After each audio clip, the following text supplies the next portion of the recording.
dia sambut marhaban bi wasiyat Rasul.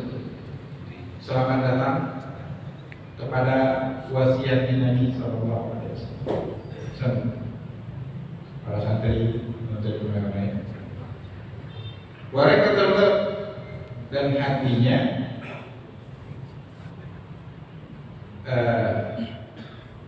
lembut, hatinya lembut, kebalikan hati keras saja. Hati lembut itu mudah tersentuh kalau ada pesan dari hadis dari ayat.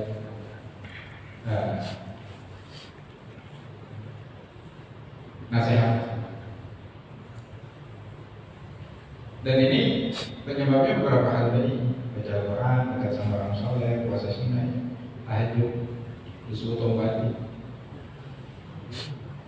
Bagilah selanjutnya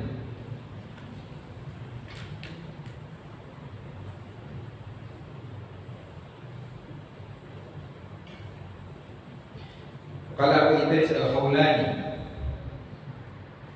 sa'altu Sayyid Al-Khadir alaihi salatu wassalam, seorang ulama namanya Idris Al-Khawlani, ulama masyhur.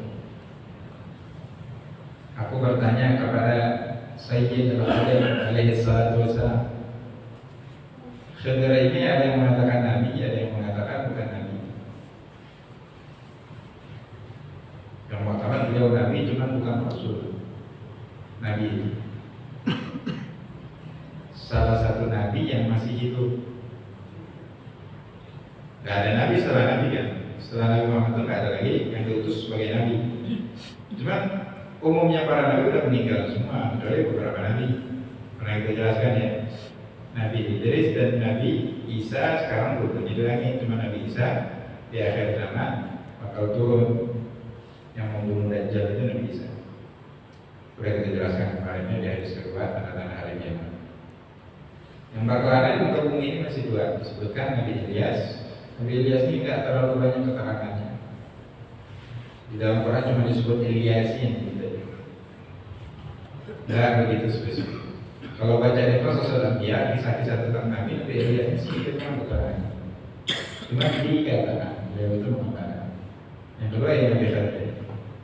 Nabi Khadir ini yang dimaksud dengan orang yang soleh yang ditemui Nabi Musa di akhir surah Al-Kahfi, untuk beliau berburu dengan dia. Dari sana Nabi Musa Nabi Khadir. Nah ini bertemu karena beliau masih berkelana.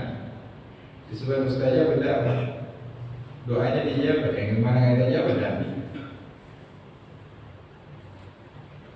Dan beberapa orang soleh dari umatnya Nabi, bukan berapa banyak ya, yang bertemu dengan Nabi Muhammad. Banyak orang. Disebutkan salah satu ciri khasnya tangan kanannya itu jari ibu jarinya, jempolnya itu tidak ada tulangnya, lembut. Di sini dia mengatakan, aku bertanya, aku meminta kepada Khadir alaihi salatu wassalam, qultu ya Nabi Allah, wahai Nabi Allah, ayyu amalin idza amilahu al-abdu amanallahu 'alal iman. Amal apa yang diamalkan seorang hamba, Allah akan mengamankan dirinya atas keimanan. Artinya imannya akan dijaga sampai akhir hayat. Kita nggak tahu itu. Kalau orang meninggal masih meyakini la ilaha illallah di dalam hatinya, berapa lama pun dia di neraka, ujungnya bakal masuk surga. Syarat iman. Yang paling penting ini, yang paling penting. Nah untuk menjaga itu, apa kira-kira amalia yang bisa diamalkan untuk menjaganya? Faqalani, maka dia berkata, adraktu mi'ata alfa nabiyyin, aku bertemu 100.000 nabi. Nabi itu jumlahnya kan 124, ini 100.000 berarti. Wa sa'altukum an istimali syai'in ya'malu 'abdu bihi min salbil iman. Dan aku bertanya kepada mereka sesuatu yang amalia, yang kalau diamalkan bisa menjaga keimanan seorang hamba daripada dicabutnya keimanan tersebut. Falam yujibni ahadun minhum, seorang pun di antara mereka nggak ada yang jawab. Hatta ijtama'tu bi Muhammadin sallallahu alaihi wasallam fasa'altuhu an dzalik, sampai aku bertemu dengan Nabi Muhammad dan aku bertanya kepada beliau tentang hal tersebut. Faqala, Nabi menjawab, hatta as'ala Jibril an dzalik, karena Nabi ini apa yang diwahyukan oleh Allah dari malaikat Jibril itu yang disampaikan. Kalau itu wahyukan nggak disampaikan. Nabi kata Nabi Muhammad, "Tar, aku tunggu sampai aku bertanya dulu pada malaikat Jibril." Gitu ya. Jadi bukan dari dirinya. Wa ma yantiqu 'anil hawa in huwa illa wahyun yuha. Nabi Muhammad itu yang mengucapkan itu bukan dari ibunya, bukan dari hawa nafsunya, bukan dari dirinya, melainkan wahyu yang diwahyukan kepada beliau.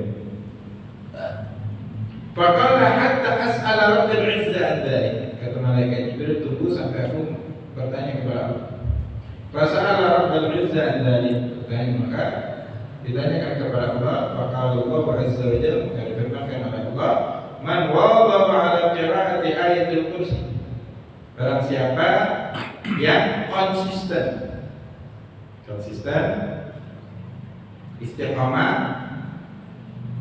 muwadhabah membaca ayat kursi, kemudian amana rasul sampai akhir, 2 ayat akhir surah Baqarah, kemudian wa syahidallah illa qawlihi al-islam, syahidallah annahu la ilaha illallah, syahidallah annahu la ilaha illa huwa al-malaikatu wa ulul ilmi qa'iman bil qisti la ilaha illa huwa al-azizul hakim inna ad-dina 'inda Allahi al-islam ila qawlihi bighairi hisab, sampai kemudian qulillahumma malikal mulki tu'til mulka man tasha' wa tanzi'ul mulka mimman tasha' wa tu'izzu man tasha' wa tudhillu man tasha' bi yadikal khairu innaka 'ala kulli shay'in qadir tulijul layla bin nahari wa tulijul nahara bil layl wa tukhrijul hayya minal mayyit wa tukhrijul mayyita minal hayy wa tarzuqu man tasha'u bighairi hisab. Ini surah Al-Imran. Kemudian membaca surah Al-Ikhlas wal Mu'awwidzatain, Falaq an-Nas wal Fatihah, kemudian Al-Fatihah, akibatul salat amana min sabil iman. Setiap salat 5 waktu dia akan dijaga daripada hilangnya keimanan.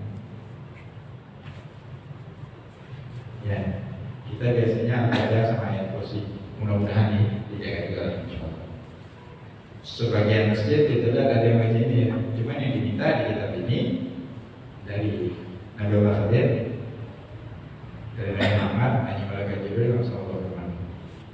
Diminta semua ayat itu dibaca setiap habis salat.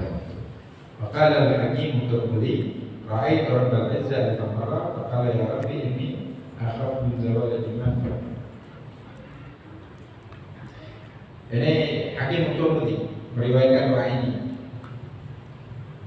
Setiap antara sholat sunnah fajar sama sholat fajarnya, habis qobliyah subuh sebelum sholat subuhnya. Allahumma bihurmatil Husaini wa akhi wa jaddihi wa abihi wa ummihi wa banihi najjini minal ghammi alladhi ana fihi ya hayyu ya qayyum ya dzal jalali wal ikram as'aluka an tuhyiya qalbi bi nuri ma'rifatik ya Allah ya Allah ya Allah ya arhamar rahimin. Wa dzukira bi hayatil hayawan, disebutin di dalam kitab Hayatul Hayawan Al-Kubra. Ini dikarang oleh Ad-Damiri, ulama di abad ke-10. Beliau banyak kitab karangnya. Salah satu kitab yang gharib, yang kayaknya nggak ada yang karang kitab, itu Hayatul Hayawan Al-Kubra, kitab dari beliau 2 jilid.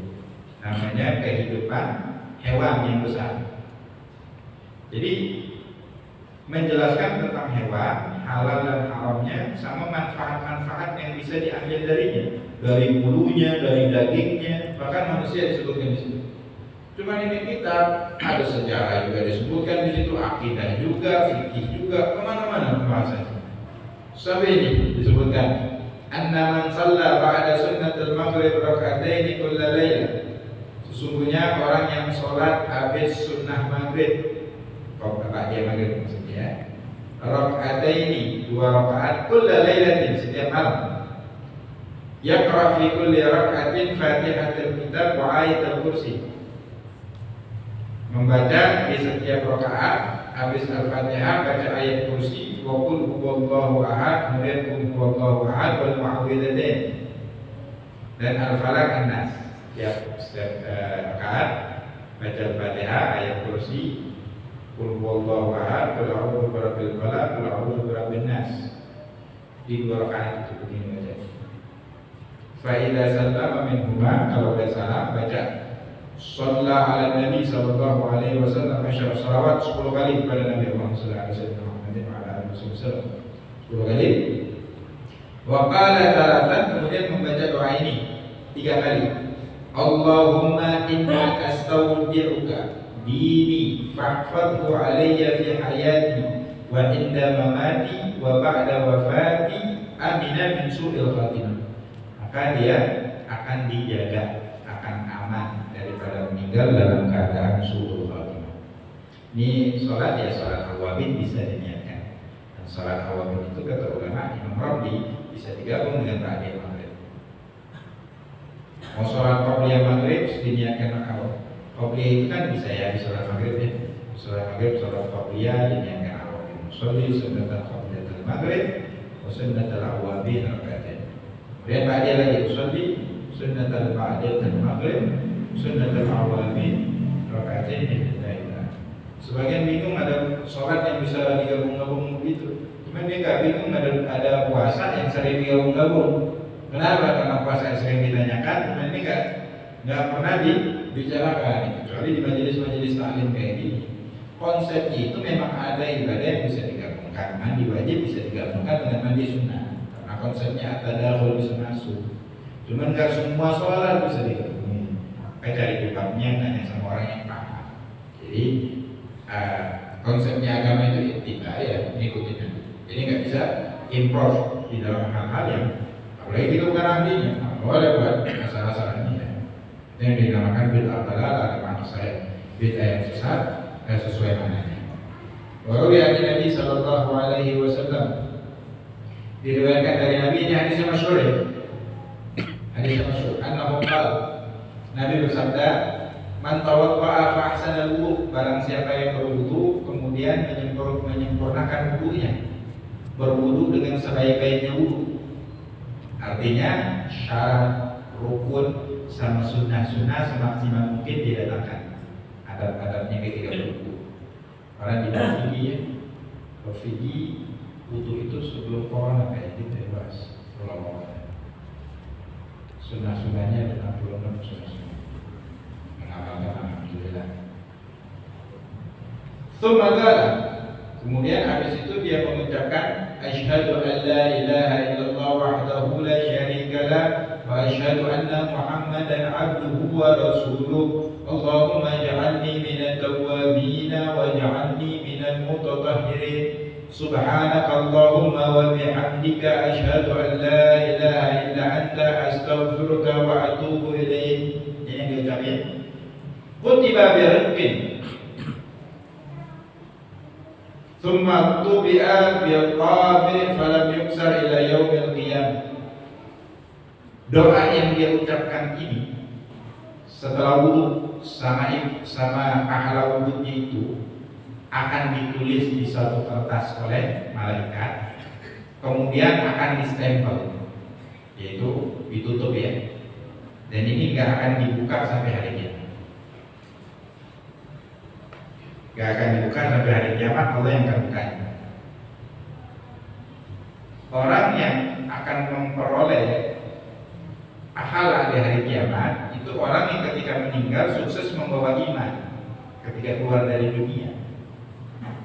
Artinya, qala ulama radhiyallahu taala anhum wa hadha yadul. Hadis ini menunjukkan ala anna qaila dzalika yamutu ala iman. Orang yang mengucapkan ini meninggal dalam keadaan iman. Is-sahihu ada mutatarrukul butlan lahu aslan. Yang pertama, itu nggak ada yang bisa buka. Kalau catatan yang di kanan itu kan masih bisa hapus ya. Malaikat yang mencatat amal yang di kanan, amal kebaikan. Kalau kita lihat pamrih dalam kebaikan yang kita lakukan, dihapus. Kalau riya nggak tertulis kan, atau di kemudian hari dipamerkan, udah ditulis dihapus pula. Yang ini nggak bisa. Yang ini nggak bisa dihapus. Walau mata kafiran la tabarraka ilaih, kalau dia meninggal dalam keadaan kafir, ya nggak bakal ada di hari kiamat. Gimana ini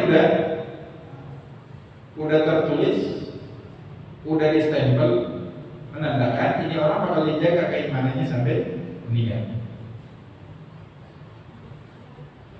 Wahina ini bayata'akkad qaula dzalika irsan ala hadhihi al-bisyarah wa yadaha min bisyarah. Oleh karena itu sangat ditekankan untuk mengamalkan ini. Ini kan doa habis dulu ini. Cuman sayangnya di sini kan Nabi mengatakan summa qala, kemudian dia mengucapkan. Kalau bahasa Arab mengucapkan itu ya harus ada suaranya, bukan ngomong dalam hati, bukan. Harus diucapkan. Dan kemudian ada sedikit tambahan. Kalau kita biasanya sampai waja'alani minal mutatahhirin, ada tambahan. Subhanakallahumma wa bihamdika asyhadu an la ilaha illa anta astaghfiruka wa atubu ilaik. Ini zikir juga yang dibaca setiap habis duduk kita. Habis duduk sebelum berdiri disunahkan sholawat dan baca ini, supaya agar semua dosa yang pernah kita lakukan ketika duduk itu diampuni Allah dan keberkahannya ditetapkan oleh Allah. Ini diajarin. Nah, ini juga diajarin habis sholat wudu. Jadi dari awalnya asyhadu an la ilaha illallah wahdahu la syarika lahu wa asyhadu anna Muhammadan abduhu wa rasuluhu. Allahumma ij'alni minat tawwabin wa ij'alni minal mutatahhirin. Subhanakallahumma wa bihamdika asyhadu an la ilaha illa anta astaghfiruka wa atubu ilaik. Kalau kita perhatikan yang di sebagian masjid tempat wudunya itu dikasih doa wudu, bagus ya. Sebagian pakai subhanakallahumma wa bihamdika, berarti dia baca. Sebagian enggak ada.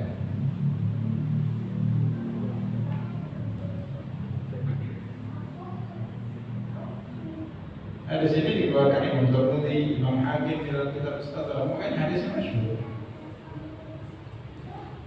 Imam Hakim itu Imam Tirmidzi perawi hadis sahih, ada hadis hasan dari dalam jarang ada hadis sahih. Itu dia Imam Nasa'i di dalam Amal Yawm wal Lailah. Baik. Ini yang paling gampang deh. Dari sekian dari amalia yang didatangkan dalam kitab ini, kalau mau dibaca apa ya kita cari lagi malah lebih banyak amalia yang bisa menjaga keimanan. Setidaknya kita melakukan semua tadi. Terus sholat awal ini cuma harus baca ayat kursi, kalau pakai qul huwallahu ahad, al-falaq, an-nas. Itu sholawat 10 kali. Kemudian baca ayat ini. Nah, apa-apa yang tak boleh gimana? Allahumma inni astaudiuka dini, ya Allah, aku titipkan kepadamu agamaku. Fahfadhu alayya, ya Rabb, jagalah untukku fi hayati, ketika aku hidup, wa inda mamati, ketika ajal di penghujung ajalku menjemput, wa ba'da wafati, dan setelahku meninggal. Allahumma inni astaudiuka dini fahfadhu alayya fi hayati wa inda mamati wa ba'da wafati. Ya minimal doa ini dibaca walaupun sholatnya nggak dikerjakan tadi. Atau habis ba'da maghrib niatin aja awwabi. Habis itu doain. Baca surah tadi, kalau nggak baca alhamdulillah, nggak baca juga apa-apa, amalkan. Kemudian Al-Fatihah sama ayat kursi itu dilestarikan setiap sholat 5 waktu. Jemaah baca terus. Di samping dikir-dikir yang lain. Kalau mau tambah lagi ayat-ayat tadi, surah Al-Imran, 2 ayat akhir surah Al-Baqarah itu terus. Baik. Nah, terkadang kepanjangan kalau dibaca semuanya untuk masjid. Dan hadis yang kelima, an Ummul Mukminin Ummi Abdillah Aisyah radhiyallahu taala anha qalat. Hadis ini diriwayatkan oleh Ummul Mukminin, ibunya kaum mukminin, Ummi Abdillah, kunyanya Ummi Abdillah Aisyah radhiyallahu taala anha. Sayyidatuna Aisyah radhiyallahu taala anha. Dia Siddiqah binti Siddiq. Beliau ini Siddiqah binti Siddiq, anak perempuan Siddiq, anak Sayyidina Abu Bakar Siddiq, Sayyidatuna Aisyah. Wa kunyat bi ummil mukminin. Beliau digelari dengan ummul mukminin, ibunya kaum mukminin, di ana min azwajihi alaihi salatu wasallam. Karena termasuk salah satu istrinya Nabi. Waqad qala Allah Ta'ala azza wa jalla dalam Quran, Allah Ta'ala berfirman, wa azwajuhu, dan istri-istrinya ummahatuhum adalah ibu-ibunya mereka, istrinya kaum muslimin. Ay munazzalatun manzilatuhuma fil ihtiram. Artinya mereka ini menduduki seperti kedudukan ibu mereka di dalam ihtiram dan ta'zim wa hormatin nikah. Istrinya Nabi ketika wafat itu istrinya 9. Itu nggak ada satu pun yang boleh nikah lagi, nggak boleh. Karena kedudukannya seperti ibu. Ya, sebagaimana seorang nggak boleh menikahi ibunya sendiri. Ini sama. Cuman ya nggak boleh bersentuhan, nggak wudhu tetap, nggak boleh khalwat, nggak boleh. Jadi dari segi itu ya, ibunya kaum ini dari segi itu sekarang. Wakil adalah Ummi Abdillah. Dikunyakan dia Ummi Abdillah. Mana rasanya tadi? Pendapat yang saya, beliau ini nggak pernah melahirkan anak sama sekali. Dan Nabi SAW karena Habibnya Uqtihah, karena Nabi sendiri yang memberikan kunyahnya dengan anak saudari perempuannya, Sayyidatuna Aisyah. Sayyidatuna Aisyah punya saudari namanya Asma binti Abi Bakar. Gelarnya Shahibul Nifaqain. Beliau ini yang membawa bekal untuk ayahandanya sama Nabi ketika berada di Gua Sur ya, Gua Sur, ketika mau hijrah ke Madinah.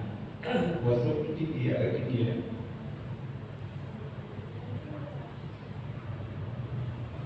Asma binti Abi Bakar.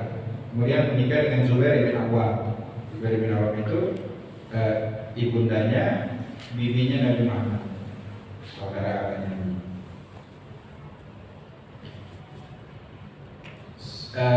Asma binti Abi Bakar punya anak namanya Abdullah bin Zubair. Abdullah bin Zubair. Nah, Nabi kasih kunyah. Kunyah itu panggilannya untuk ayah dan ibu dengan anaknya yang paling besar. Dan sunnah manggil orang itu dengan nama anaknya. Wahai ayahnya Abdullah, wahai ibunya Abdullah. Karena Sayyidatuna Aisyah tidak punya anak, maka Nabi berikan kunyah panggilan itu dengan ponakannya, yaitu Abdullah bin Zubair. Ketika Sayyidatuna Aisyah dia pengen punya kunyah panggilan kayak gitu, maka Nabi kasihlah panggilan itu dengan keponakannya. Walau ada sebab takninya itu hadi mabena dan mujid itu alaqah wa rahmah. Ulama coba mencari kenapa Nabi ambil dari ponakannya yang ini, ponakan yang lain kan ada. Mungkin karena memang dekat sama keponakan yang ini, bahwa juga itu. Dan Abdullah itu adalah sebaik-baiknya nama. Dalam hadis nama yang paling baik itu Abdullah dan Abdurrahman, cuma dua nama yang disebutin, cuma nama laki-laki. Dari Abdullah sama Abdurrahman, ulama mengatakan yang Abdullah karena yang paling pertama disebutkan. Yang lain Nabi kasih clue aja. Sebaik-baiknya nama Ma'ubid, yang ada Abdulnya di belakangnya itu ada Abdul. Kalau Abdul itu hamba, cuma boleh dipasangkan dengan Asmaul Husna. Abdurrahman, Abdurrahim, Abdullah, Abdul Qadir, Abdul Jabbar, Abdul Somad, Abdul Qahar, Abdul Latif. Asmaul Husna kan ada 99. Cuma nggak boleh dengan Asmaul Jahiliyah, nama-nama di zaman Jahiliyah seperti Abdul Manaf. Manaf itu nama salah satu patung di zaman Jahiliyah. Datuk Nabi namanya Abdul Manaf, bukan namanya itu gelarnya aja. Karena zaman itu agak begitu. Abdul Manaf. Makanya nama-nama Jahiliyah itu nggak boleh. Makanya kalau mencari namanya nanyakan ke ulama. Kalau orang dekat kan apa-apa dia mau melakukan segala sesuatu konsultasi sama ulama. Kita jadi ada orang yang sama. Karena ada petunjuk di situ. Dia tahu agamanya. Jadi kalau apa-apa nanya ke sana. Ulama yang benar-benar punya kapasitas ya benar-benar ulama sesuai nama. Beda. Selanjutnya, maka radhiyallahu taala anha ahabbu nisaihi ilaihi sallallahu alaihi wasallam ba'da Khadijah radhiyallahu taala. Ini istri Nabi yang Nabi paling sayangi setelah Sayyidatina Khadijah. Kalau Sayyidatina Khadijah itu setelah meninggal Nabi selalu teringat ya. Sampai Sayyidatina Aisyah ini sering cemburu. Jadi rumah tangga Nabi itu penuh prahara juga, enggak. Nabi itu Nabi memang, cuma istrinya bukan Nabi. Perempuan solehah abidah luar biasa, kita nggak ada apa-apa dengan istrinya Nabi, adanya, akhlaknya, keilmuannya, luar biasa, pendidikan Nabi. Cuma ini tetap ada manusia biasa, ada kelasnya, ada cemburunya. Baik. Beliau pernah cemburu ketika Nabi itu selalu menyebutkan nama Khadijah. Setiap potong kambing kasih sebagian, kasih ke temannya Khadijah. Ya Rasulullah, terus-terusan Khadijah terus. Nggak ada yang lain. Nabi mencoba mengambil hatinya. Khadijah adalah satu-satunya orang yang menenangkan aku ketika aku ditindas dan dizalimi oleh orang-orang Quraisy pada saat itu di kota Makkah. Dia adalah orang yang melindungiku, di mana orang-orang merongrong dan menjahit dia, menyakiti. Dia yang berkorban dengan jiwanya, dengan raganya, dengan harta untuk membantu diri. Di perang Badar, Nabi dan para sahabat mendapat kemenangan yang begitu besar dan begitu lama.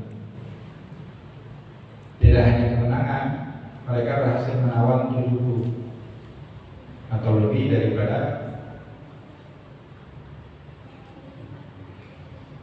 masyarakat Quraisy yang ikut perang. Di antara yang ditahan itu Abul As, suami daripada anaknya Nabi Zainab. Zainab belum hijrah kembali. Pada saat itu semua tawanan bisa dibebaskan dengan tebusan, belum banyak. Yang bisa baca tulis, Nabi wajibkan untuk mengajarkan 10 anak Madinah. Kalau udah bisa baca, udah bisa tulis, boleh pulang. Jadi gimana prioritas Nabi pada ilmu ya? Nah, sebagian yang nggak bisa baca harus tebus, termasuk pamannya Nabi sendiri, Abbas ibn Abdul Muttalib. Abbas ini adalah intelnya Nabi di kota Makkah. Dia musuh, dia pikir perang itu karena keterpaksaan supaya menutupi identitas dirinya. Cuma dalam keadaan itu pun Nabi nggak lepasin, nggak mau lepasin tanpa tebusan, diminta tebusan juga. Ada sahabat yang ikatannya itu dikendorkan, Sayyidina Abbas agak dikendorkan. Kata Nabi, kalian kendorkan juga nggak yang lain? Enggak. Kalau nggak kendorkan jangan kendorkan. Kalau mau kendorkan semua. Nggak boleh ada pilihan. Karena paman sendiri dan Muslim juga begitu. Cuma begitulah perjuangan. Setiap perjuangan ada risiko supaya identitas tidak terungkap. Karena Nabi bagaimanapun perlu informasi di kota Makkah. Karena pada saat itu masih terus berperang. Sayyidina Abbas ini terakhir dari dulu beliau minta hijrah, cuma Nabi nggak kasih. Akhirnya ketika mau Fathul Makkah baru wahai Abbas, tidak ridha engkau, Allah akan menutup hijrah di tanganmu sebagaimana Allah menutup kenabian di tanganmu. Habis itu nggak ada hijrah lagi kan?